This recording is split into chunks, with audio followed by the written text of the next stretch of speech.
I suppose, Chairman, thank you very much. But I suppose we all remember this 25%. But everyone is asking me, what does that actually mean in cow numbers? I mean, Micheál Martin has denied that there's a culling cows from day one. But there's an awful lot of ambivalence about it, and I was glad to hear Brian mention it about cow numbers, that it will have to be, that it certainly will mean cow numbers. But your president doesn't seem to say that when he's on the television or whatever. We can get an answer, or have you been told, what will it actually mean in cow numbers? I mean, 25% of what? I'll just tell you, Chairman. Long ago, there was a fellow delivering telegrams for his sister in Kilgarvan Post Office. And he went above Oireachtas and he met my two uncles. That's a long time ago. And he asked them, he was told not to tell anyone where he was going with the telegram. But he asked the two uncles, have I far more to go? And they said, but where are you going, James? And he told them, mind his own business, mind their own business. And they couldn't tell him how far he had to go when he couldn't tell him where he was going. So this question, we don't know, and we can't tell the farmers. They're out there asking me day after day, what does it actually mean, 25%? They don't, 22%, 30%, what are 25%? We don't know what it means in cow numbers. We'll ask the other couple of questions. Okay. Yeah. The other question is nearly imminent. How much fertiliser can farmers use, or what is the purpose of this register that the co-ops will have to demand your head number or whatever? How much fertiliser? And then, in relation to the carbon emissions, are all farmers going to be treated the same, or will they get any credit for sequestration? Just take, I mentioned it here the other night before, Chairman, our area, if we looked at it, there's only a few dots of green fields if we stood in a high point in Kilgarvan. And look, there's only a few dots of fields that you can spread fertiliser in. The rest is bushes, rock and forests and trees and natural or whatever, all kinds of everything else, but you won't spread a bag of fertiliser. I see the question. Done, yeah. All right, and in relation to land designation, I mean, this is totally and absolutely ridiculous to think that your land can be rendered useless. And we had a man up our own road the other day, and he asked we have a good idea who's up and down the road, but this fella asked someone passing by, would this be a good place for the hen harrier? Do you see? So what does that say to me? Only they're watching to designate it. And if they do that, and there's people up our road after buying farms and land and different things, I mean, and to think that it could be designated for hen harrier, and we never see a hen harrier there, or he's not there, but this is the kind of a carry-on that's going on. Out looking to see, could they stop fellas of farming? That's the way I look at it, and making their farmers render them useless. And this rewetting, we need to get clarification about that. The farmers have too much put into it. And if we're working a farm and give our life in it, drain it and trying to make it fit to cut silage off it or to graze it, I mean, so it can't be right that some fellow with a stroke of a pin somewhere will say, you must re-wet it. And if the fellow below you does it, so it's going to back up into you. And there's going to be all kind of logistical problems. And I have to say to the farmer organisations, each and every one of you, he must try to get an answer to these questions for the farmers that we're representing, that you're representing, and that I'm representing. Because it's like sin. I mean, it's not fair on people that they're ringing their co-ops and they can't get an answer as to what will mean or how much fertiliser they can get. Only the one thing that has happened, the co-ops are telling him if you don't order it now, he may not get it at all next spring. And I mean, how much do they order? How much are they going to be allowed spread? We need to get answers, Chairman. I'm not aiming my gun at you, but I mean, we have our Taoiseach outside at this place, COP, or whatever, and he saying that we must cut our emissions or whatever, like. But we must be honest and have discussion with the stakeholders, everyone, and I count the stakeholders, every man, this family that has a few animals. And look, I have the utmost respect for Deputy Ring. He's a great man, and there's no doubt about it. But you're with the government, you're asking questions here about the government or how are they going to achieve this or that. But what about it? No, when you're with everybody. Is the witness now you're asking the question? No, you're with everybody. Yeah. Now, come on, are you finished? We'll go to the answer. Mr. Rush. Thanks, Chairman. And do you want me to answer all of them? Yeah, please, and a short space of time too. I'll do my very best, and I suppose the three of us will do our very best. I suppose just on the 25% and what will it mean? And listen, Deputy, you know, we're not really sure what it means. We do know that that target can't be achieved without some sort of reduction in cattle numbers, but we've seen no plan from the state or the government in terms of what the pathway is. Sorry. There's so 1 minute. How can your president stand up in the television and say that we'll reach the 25% if the man don't know what it means? Well, I won't comment what, you know, I'll only comment what I'm saying here, and I didn't see that, right? But what I'm saying is, and there's common knowledge, right, that there's a 25% target now for agriculture, and the state or the government have no clear plan on how to facilitate and help farmers achieve that. Farmers themselves have put their hand up and said, we're willing to do X, Y, and Z, we're investing in our businesses. But we've seen no level of support. And we go back to the piece about anaerobic digestion, and Eddie he was dead right in making the point that if a farmer, first of all, an anaerobic digestion sector, it's almost fairy tale stuff. But even if we did have one, the mitigation of the emissions would be credited to Energy or LULUCF, I think, or even. I'm not even 100% sure. So you're asking me what does it mean, or what will it mean? Farmers are asking me what will it mean. The bottom line is we don't really know. We still haven't a clear line of sight, and it's the department and the government's job to give us a line of sight and to properly engage with stakeholders. And it has been said in this room that the level of engagement hasn't been good enough. It's been non-existent. Non-existent. Fertiliser usage, Mr. McConnell. Well, I suppose you gave him the opportunity to answer all the questions, or to attempt them, so I might have a crack at them as well. I suppose being involved in the dairy vision and the beef vision group, the difference between, you asked for numbers, and I'll give you a rough approximate numbers now. The difference between 22% and 25%, if it was to be a cull of dairy cows alone, would be somewhere around 145, 150,000 cows, right? If it was just suckler cows, to be somewhere between 210 and 220. So it's a substantial cut to our national herd. That difference between 22 and 25%. So it will have an impact on rural economies. It will have an impact on farm families. There's no doubt about it. But yet we have leaders in this country who say that we're not having a national cull. What are we having? What are we having? We're having the nitrates. We're having cow bending. It's a cull by another name. And that's as simple as that. Nobody's being fooled by saying we're not having a national cull. As regards the fertiliser and the fertiliser register, that's another layer of bureaucracy that's going to be upon farmers. It's going to dictate how much or how little they can spread. They're going to have to pay for a nitrate plan, pay a planner to know. The system won't be live, so when you go into a store or I go into a store, we won't know whether we've our allocation bought or not. So it's if we exceed our requirements by 5 kgs or 50 kgs, it's an opportunity to penalise us. It's another level of inspection on farms. As regards the land designation, I'd call that sterilisation for some people.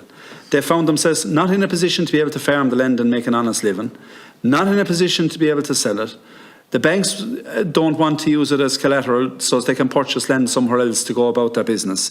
And as regards anaerobic digestion, I think that conversation is probably for the era where we face 2040 rather than 2030, given the performance of our planning legislation in this country over the last number of years, where we'd want to put in a dryer to dry milk rather than a digester to process various materials to provide energy. So I don't see digesters being a result between here and 2030. And I suppose, you know, there are a lot of things that we could do that can deliver.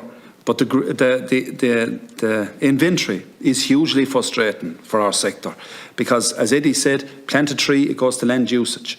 Put up a solar panel, it goes to energy. It's hugely frustrating. Just no, you can't.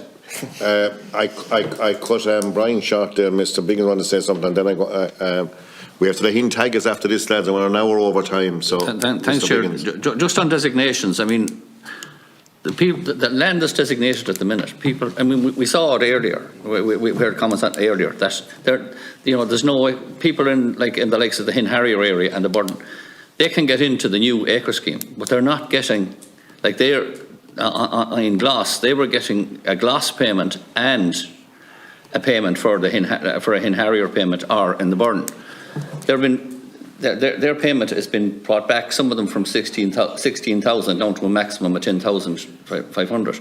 There's no way we are agreeing to any more of the country being designated without funding put in place that will compensate farmers that are designated, because a designation on your farm is absolutely crippling.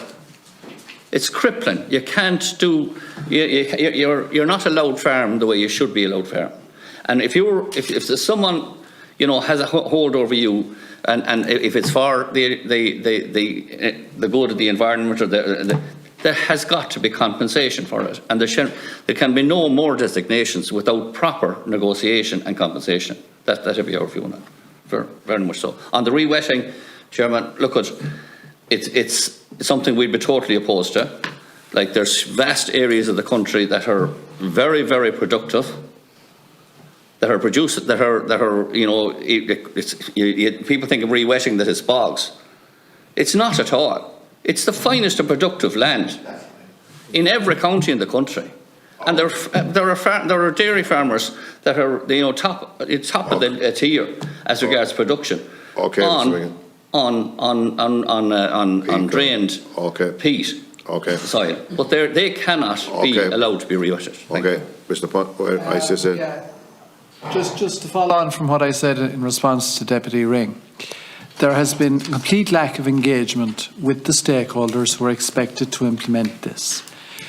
There are decisions being taken and there are visions being outlined at a high level in government about what we're going to do and what we're going to achieve, when we have an awful lot of uncertainty.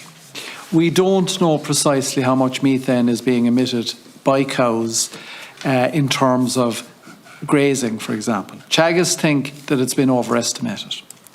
But that isn't going to be examined until there's further peer review research done into that. We don't have a baseline in terms of how much carbon is already stored by farmers. That work is ongoing now at the moment, but it means that there is a huge problem in figuring out how we will give credit to farmers in the future for the sequestration of additional carbon. The EU is still working out how it's going to deal with the question of carbon credits, and there is work underway at EU Commission level on this. But again, this is a work in progress. So in other words, farmers are being asked to do a whole lot of things when there is a huge amount of ambiguity around both emissions and sequestration and carbon credits. And that means that, you know, anybody who tells you they know exactly, Deputy Healy-Rae, how many cows are going to, you know, be affected by this, are guesstimating, okay? And I think this is the problem we have. You know, we have a huge amount of uncertainty, and then in terms of the emissions, the targets we've set under climate change are from the inventory. The inventory is one way of measuring it. The problem is that, and New Zealand is finding this out, other countries are finding it out as well, that, for example, the use of feed additives may not work very well at all with grazed animals. But on the other hand, progress is being made by getting more productivity from the same cow or from the same beef animal. So, as it happens, it's well known, Ireland is a leader in terms of emissions per kilo of output of dairy. It's a close runner-up in terms of emissions per kilo of beef produced. And all of this is being done without regard to what's going on in other countries. So the issue is that if we cut back our cows, somebody else will take up the slack. There is a level of insanity going on around this, which is based on decisions being made which are vision of what is the most virtuous thing for Ireland to do. Can Ireland be a leader? And no proper understanding of the precise mechanisms to achieve these grandiose visions. And I think it's time for some straight talking on this, some serious straight talking. And like I say, we have a Taoiseach and a minister out in Sharm el-Sheikh making ever more grand pronouncements about what not only we're going to do in Ireland, but what the rest of the world should do as well. And they haven't even really engaged with the farmers who are meant to deliver this in the ground. And I think that is farcical. Okay, thanks, Eddie. John.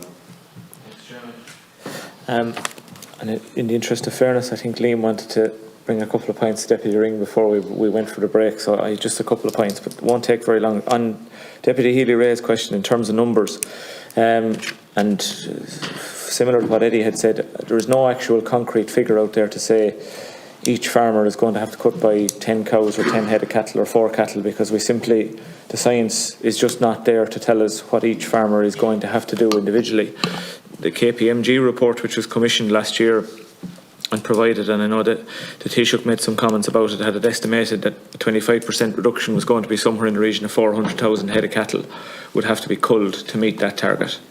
If you look at the Food Vision Dairy Group report, it's recommending, as part of the scheme effectiveness for reduction in our exit scheme, it has 100,000 cows set aside for that, which will give us half a tonne of reduction in total carbon, half a megatonne of reduction of carbon emissions from the sector.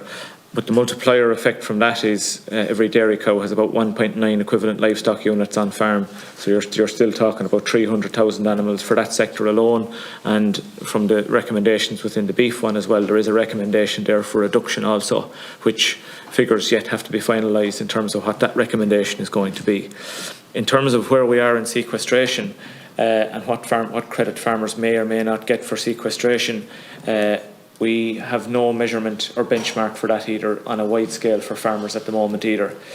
Research is ongoing for the soil on the towers on the signpost farms to indicate what's being stored in carbon in soils, but also what's being added as well. And the results are promising, but the figures are not there either. We hear regularly speak about creating emissions trading, and we hear about creating emissions profiles for farmers for emissions, which are very easily measured because it's a per head basis. But there's no contemplation or no resources given towards investigating what sequestration is happening inside every farmer's gate in the country. So what should be happening is that we should be getting credit for what's being sequestered and not just being penalised from an emissions point of view. We understand that the carbon farming proposal at an EU Commission level is due to be published on the 29th or 30th of this month, which will give an overarching indication of what that might look like. And we welcome what indications might come in that. In terms of fertiliser usage, it's reduction by another mean is what's being proposed there as well. And it's ironic that we're proposing reductions in the total tonnes of fertiliser that can be used in the country. It's the total figure is going to be reduced, while at the same time we speak about increasing the number of anaerobic digesters in the country, when anybody who has taken the time to look at anaerobic digesters working on the continent will tell you that it's maize, high quality grass, whole crop, and sometimes even grains which are fed into anaerobic digesters. And the last time I met a group of tillage farmers or dairy farmers or beef farmers to produce that type of quality produce, they had to put out nutrients in the form of fertilisers to grow them. Okay, John.